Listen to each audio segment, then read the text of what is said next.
سلام به پیج الکتریک آرک خوش اومدین. توی این ویدیو هم اومدیم این در واقع جمر وای فای که روی برد بورد بودش با این در واقع جامپرها رو ریختیمش یا پروگرامش کردیم روی بوردش هم از سایت روبوتک 9 خیلی هم جمع و جور شدش.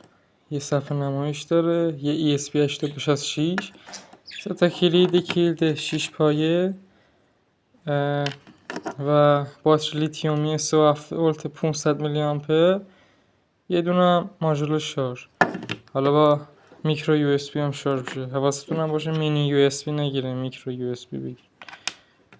بعد آره دیگه چجوری روشن میشه؟ این دکمه رو میزنی، دکمه آبیه رو سر میکنیم تا اسکن بشه. این دکمه بالا پایینشه و هم دکمه سلکتشه. حالا نشونتون بدم. این کلاک میشه، ساعت میشه. حالا میتونید تنظیمش هم بکنید. بعد میتونیم بیایم بیرون، گزینه سلکت رو بزنید که حالا مودمایی که شناسایی کرده ایناست و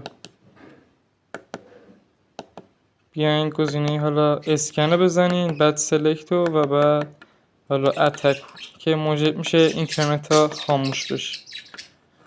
بله این هم حدودا مثلا فکر کنم 2 ساعت اینا شارژ ما بده. امیدوارم از ویدیو لذت برده باشی. به این صورت هم شارژ میشه. چراغ قرمزش روشن میشه و هر وقت هم شارژ شد چراغ آبیش روشن میشه.